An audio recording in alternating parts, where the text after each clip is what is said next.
عبداللہ ابن عمر الخطاب. عبداللہ ابن عمر الخطاب کون تھے؟ عمر رضی اللہ تعالیٰ عنہ کے بیٹے تھے. عمر جو خلیفہ تھے رضی اللہ تعالیٰ عنہ. اور عبداللہ ابن عمر کہتے ہیں کہ میں نے جو بیعت لی تھی رسول اللہ صلی اللہ علیہ وسلم سے، میں نے وہ بیعت کبھی نہیں توڑی. یہ کب کہہ رہے ہیں؟ جب یہ 80 سال کی عمر پہنچ گئے. عبداللہ ابن عمر کیا کہہ رہے ہیں کہ جو میں نے بیعت لی تھی، جو وعدہ کیا تھا رسول اللہ صلی اللہ علیہ وسلم سے دین میں رہنے کا، یہ بیعت میں نے آج تک نہیں توڑی، اور میں کبھی پلٹا نہیں اس شخص سے جو میں پہلے تھا، یعنی اسلام قبول کرنے کے وقت. آج بھی میں وہی شخص ہوں. انہوں نے اسلام بہت جلدی قبول کر لیا تھا، یعنی بہت بچے ہی تھے جب اسلام آیا تھا. انہوں نے اسلام قبول کیا جب بلوغت کی عمر میں پہنچے. 13 سال کی عمر میں بدر کی لڑائی ہوئی اور انہوں نے بدر کی لڑائی میں حصہ لینا چاہا، لیکن کیا ہوا؟ واپس بھیج دیے گئے کیونکہ یہ بہت زیادہ چھوٹے تھے. ان کا انتقال ہوا 85 ایئرز میں. اب ان کی جو کوالٹیز ہیں، بہت زیادہ کوالٹیز ہیں، بہت زیادہ اچھی کوالٹیز ہیں. ان کے پاس علم بہت تھا، سادہ تھے، سادگی تھی، بہت زیادہ بے لوث تھے، پرہیزگار تھے اور عبادت گزار تھے. بہت ساری، ہم جیسے جیسے قصے پڑھیں گے ہمیں پتا چلے گا. کافی چیزیں انہوں نے اپنے ابا عمر رضی اللہ تعالیٰ عنہ سے سیکھی اور رسول اللہ صلی اللہ علیہ وسلم سے سیکھی. آپ جانتے ہیں کہ رسول اللہ صلی اللہ علیہ وسلم کے قریبی دوست صحابہ عمر رضی اللہ تعالیٰ عنہ تھے. اور یہ کون ہے عبداللہ ابن عمر؟ یہ عمر رضی اللہ تعالیٰ عنہ کے بیٹے ہیں. تو ظاہر سی بات ہے کہ وہ اپنے ابا کو بھی دیکھ رہے ہیں اور ابا کے ساتھ ہی ساتھ کس کو دیکھ رہے ہیں؟ رسول اللہ صلی اللہ علیہ وسلم کو بہت ہی زیادہ قریب سے دیکھ رہے ہیں. تو جتنی کوالٹیز تھی، جتنی سنتیں تھیں، عبداللہ ابن عمر کیا کرتے تھے؟ اسے بہت زیادہ فالو کرنے کی کوشش کرتے تھے. ان کا جو ایمان تھا اللہ میں اور رسول میں، ان کے ابا کی طرح ایک دم پرفیکٹ تھا. اور وہ رسول اللہ صلی اللہ علیہ وسلم کو ہمیشہ دیکھتے تھے کہ وہ کیا کر رہے ہیں، انہی کی طرح ہر چیز. یعنی جو سنتیں بھی نہیں تھی، جو ایسی کہتے ہیں نا بہت زیادہ جو نارمل کام ہوتے ہیں وہ رسول اللہ کیسے کر رہے ہیں، عبداللہ ابن عمر وہ تک نقل کرنے کی کوشش کرتے تھے. جیسے رسول اللہ صلی اللہ علیہ وسلم ایک جگہ پر نماز پڑھ رہے ہیں تو عبداللہ ابن عمر بھی کیا کرتے تھے؟ وہی جگہ پر نماز پڑھتے تھے. پھر اگر رسول اللہ صلی اللہ علیہ وسلم کھڑے ہو کر دعا مانگ رہے ہیں تو وہ بھی کھڑے ہو کر دعا مانگتے تھے. اور اگر وہ بیٹھ کر دعا مانگ رہے ہیں تو عبداللہ ابن عمر بھی کیا کرتے تھے؟ بیٹھ کر دعا مانگتے تھے. ایک بار رسول اللہ صلی اللہ علیہ وسلم کو انہوں نے دیکھا کہ وہ راستے سے جا رہے ہیں اور ایک جگہ پر رک کر انہوں نے کیا کی؟ اپنے اونٹ سے اترے اور انہوں نے 2 رکعت نماز پڑھی. عبداللہ ابن عمر نے بھی یہی چیز کی. یعنی وہ اتنا رسول اللہ صلی اللہ علیہ وسلم کو چاہتے تھے اور وہ جانتے تھے کہ یہی صحیح طریقہ ہے، تو وہ کیا کرتے تھے؟ ان کی نقل کرنے کی کوشش کرتے تھے.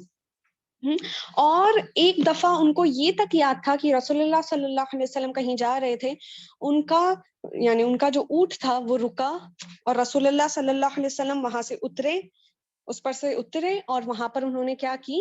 2 رکعت نماز پڑھی.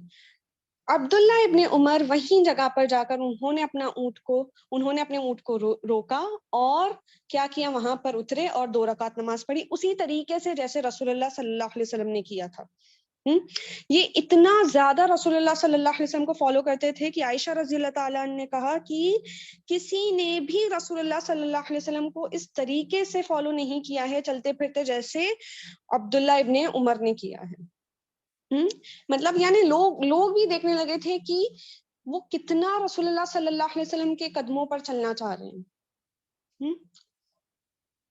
اور جو ان کے ساتھ صحابہ تھے وہ کیا کہتے تھے؟ جتنے بھی لوگ تھے وہ کیا کہتے تھے کہ اے اللہ، عبداللہ ابن عمر کو زندہ رکھ جب تک میں زندہ ہوں. یعنی جتنے بھی مسلمان تھے وہ دیکھتے تھے، وہ کہتے تھے کہ عبداللہ ابن عمر کو تب تک زندہ رکھ جب تک میں زندہ ہوں. میں نہیں جانتا کسی اور کو جو اتنی سنتیں نبھا رہا ہے، اتنی سنتیں فالو کر رہا ہے جتنا کہ عبداللہ ابن عمر کر رہے ہیں. یہ یعنی یہ لیول تھا ان کا رسول اللہ صلی اللہ علیہ وسلم کی سنت فالو کرنے کا. ان کے ساتھ جو صحابہ تھے وہ کہتے ہیں کہ جب یہ حدیث سناتے تھے، یعنی عبداللہ ابن عمر حدیث بولتے تھے، تو ان کے ساتھ جو صحابہ تھے وہ بول رہے تھے وہ اتنے کیئرفل رہتے تھے کہ نہ زیادگی کرتے تھے، زیادتی کرتے تھے اس میں حدیث بولنے میں، نہ کوئی کمی کرتے تھے. اتنے زیادہ یعنی ایک لفظ کا بھی ادھر ادھر وہ نہیں کرتے تھے. اتنے زیادہ وہ پرٹیکولر تھے، اتنے زیادہ وہ کوشش تھے کہ رسول اللہ صلی اللہ علیہ وسلم نے جو بات کہی ہے، یعنی جو حدیث ہے، وہ میں ویسی ہی بیان کروں. بہت زیادہ وہ کیا تھے، اس چیز میں کیئرفل تھے. اور اسی طریقے سے وہ کیونکہ یہ علم جانتے تھے، یہ علم رکھتے تھے. ظاہر سی بات ہے، عمر رضی اللہ تعالیٰ عنہ کے ساتھ ان کے بیٹے تھے، ان کے ساتھ رہتے تھے، رسول اللہ صلی اللہ علیہ وسلم کے بھی بہت قریب تھے، تو ان کو علم تھا. اور جب یہ فتویٰ بھی دیتے تھے، اب جانتے ہیں فتویٰ کیا ہے، جو شریعت جس حساب سے چلتی ہے اس میں جو ایک اوپینین دیا جاتا ہے، فتویٰ جو دیا جاتا ہے، وہ بھی یہ کیا کرتے تھے، بہت زیادہ کیئرفلی دیتے تھے. ایک دن ایک شخص آیا ان سے فتویٰ مانگنے، اور اس شخص نے سوال پوچھا. اب عبداللہ ابن عمر نے کہا کہ میں اس بارے میں کچھ نہیں جانتا، اور وہ شخص چلا گیا. اور جب وہ گیا تو عبداللہ ابن عمر بہت زیادہ خوش ہو گئے، اور انہوں نے اپنے آپ سے کہا کہ یہ ایسی چیز پوچھی گئی ہے، یعنی بہت وہ خوش کیوں ہوئے، کیونکہ وہ بہت ڈرتے تھے کہ میں کچھ ایسا نہیں بول دوں کہ کیا ہو میرے خلاف وہ چیز، قیامت کے دن کیا ہو میرے خلاف وہ چیز کھڑی کر دی جائے. تو ان کو یہ زیادہ بہتر لگتا تھا کہ میں یہ بول دوں کہ یہ چیز مجھے نہیں پتا ہے. اجتہاد کرنے سے ڈرتے تھے. اجتہاد کیا ہے؟ دیکھیے، جب فتوے دیے جاتے ہیں تو پہلے تو قرآن سے دیے جاتے ہیں. اگر وہ چیز قرآن میں نہیں ہے تو ہم کہاں دیکھتے ہیں اس کو؟ سنت میں دیکھتے ہیں. لیکن اگر سننا میں بھی وہ چیز نہیں ہے تو پھر اجتہاد کرتے ہیں اسکالرز. صحابہ بھی کرتے تھے اجتہاد. اجتہاد یعنی اپنا پرسنل اوپینین دینا، جو بھی نالج ہے، یعنی حدیث سے لے کر قرآن میں جتنی بھی چیزیں، وہ چیزوں کو ایویلویٹ کر کے ہم اپنا اوپینین فارم کریں، اسے اجتہاد کہتے ہیں. رسول اللہ صلی اللہ علیہ وسلم نے جب معاذ ابن جبل کو بھیجا دور اسلام پھیلانے، تب ان سے کہا کہ تم لوگوں کو فتوے کیسے دو گے، کہاں سے دو گے؟ تو انہوں نے کہا کہ میں اللہ کی کتاب سے دوں گا، یعنی قرآن سے دوں گا. اس کے بعد پوچھا پھر کہاں سے دو گے؟ پھر انہوں نے کیا کہا کہ میں حدیث میں سے دوں گا، سنت میں سے جو بھی ہے. پھر کہا پھر کہاں سے؟ اگر اس میں بھی تمہیں جواب نہیں ملے تو انہوں نے کیا کہا کہ میں اجتہاد کروں گا. اجتہاد یعنی جدوجہد کرنا، کہ ہم اپنا پرسنل اوپینین بتائیں. دیکھیے، یہ وہی لوگ کر سکتے ہیں جن کے پاس علم ہے، یہ ہر کوئی نہیں کر سکتا. یہ جو اسکالرز ہیں، جو حدیث جانتے ہیں، جو قرآن جانتے ہیں، وہی کر سکتے ہیں. کیونکہ یہ کرنے کے لیے انسان کو علم جاننا ضروری ہے. سارا علم، یعنی جتنا بھی شریعت، یعنی جتنا جو فتویٰ دینے کے حساب سے ہمیں معلوم ہونا چاہیے. کیونکہ ہمیں نہیں پتا کہ حدیث میں کیا ہے، ہمیں نہیں پتا سنتوں میں کیا ہے، ہمیں نہیں پتا قرآن میں کیا ہے. ایک نارمل انسان کو نہیں پتا ہوگا یہ سب.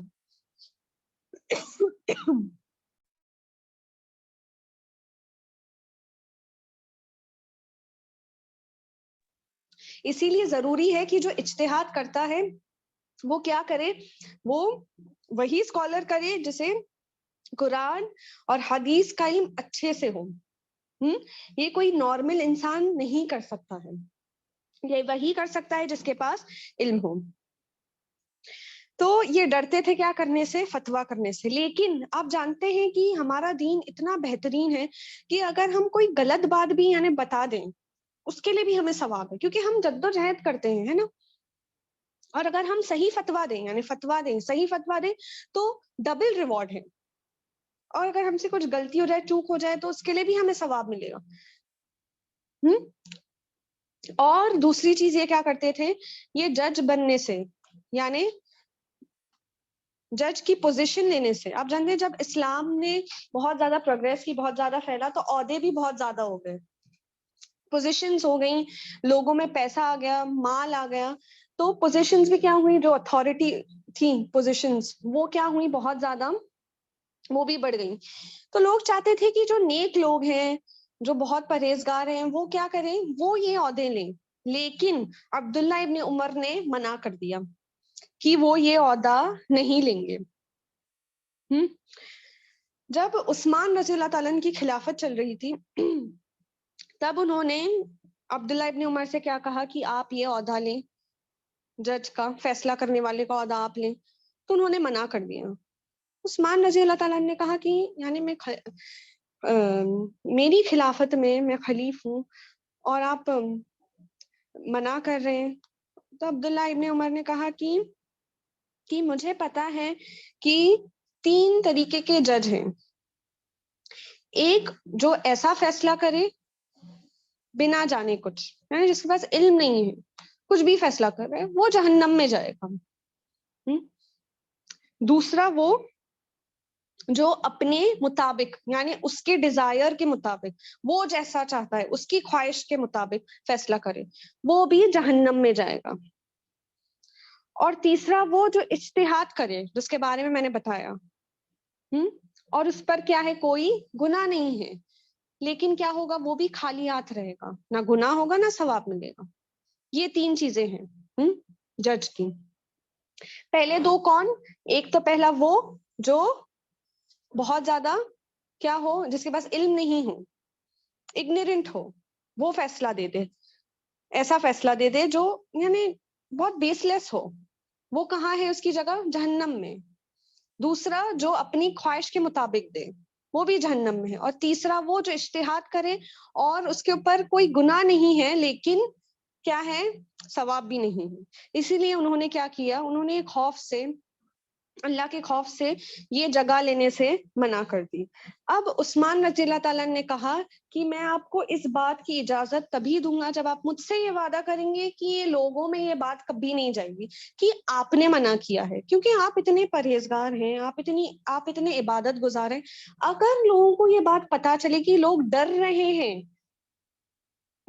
یہ جگہ لینے سے, تو کیا ہوگا, پھر کوئی نہیں لے گا یہ جگہ, اور پھر کیا ہوگا, پھر زیادہ فتنہ جتنا فتنہ ہے وہ اور کیا ہوگا, زیادہ ہو جائے گا, زیادہ فتنہ پھیلے گا. کیوں, کیونکہ اس پوزیشن میں کون لوگ آئیں گے پھر بیٹھنے, جن کے پاس علم نہیں ہوگا, جو پرہیزگار نہیں ہوں گے. پھر کیا ہوگا, فیصلے کیسے ہوں گے, بہت زیادہ خراب فیصلے ہوں گے. پھر فتنہ, جو معاشرے میں فتنہ ہے وہ کیا ہوگا, بڑھ جائے گا. اسی لیے انہوں نے یہ کہا کہ میں آپ کو اس بات کی اجازت تب دوں گا جب آپ مجھ سے یہ وعدہ کریں گے کہ یہ جو بات ہوئی ہے ہمارے بیچ کی, آپ نے منع کیا ہے یہ خوف سے, جو آپ کو خوف ہے قیامت کے دن, یہ جو سوال ہوں گے, جتنے بھی جج ہیں, اگر یہ فیصلہ صحیح نہیں کریں گے, بہت زیادہ امپورٹنٹ ہے, اگر یہ فیصلہ صحیح نہیں کریں گے تو کیا ہوگا, ان کی پکڑ ہوگی, اور یہ پکڑ بہت مضبوط ہے, سیدھا جہنم ہے. اسی لیے وہ اتنا ڈر رہے ہیں. تب انہوں نے کہا کہ ٹھیک ہے, میں یہ بات کیا کروں گا, کسی سے نہیں کہوں گا. اور پھر کیا ہوا, انہوں نے یہ چیز منع کر دی. اب دیکھیے, عبداللہ ابن عمر کا یہ بات منع کرنا اس لیے نہیں تھا, کیونکہ دیکھیے یہ اسی لیے جائز ہو گیا تب کیونکہ وہاں پر اور بھی لوگ تھے جو زیادہ یعنی پرہیزگار تھے, عبادت گزار تھے, وہ پوزیشن لے سکتے تھے. اور ان سے بھی بہتر لوگ تھے, وہ سمجھتے تھے ان سے بہتر لوگ ہیں جو وہ پوزیشن کے لیے کیا ہے, زیادہ وہ لے سکتے ہیں. اور نہ کہ اگر وہ نہیں لے رہے تھے تو ایسا ہو رہا تھا کہ معاشرے میں بہت زیادہ ڈسٹربنس تھا, بہت زیادہ فتنہ پھیل رہا تھا. نہیں, ایسی کوئی بات نہیں تھی. اسی لیے انہوں نے پھر منع کر دیا.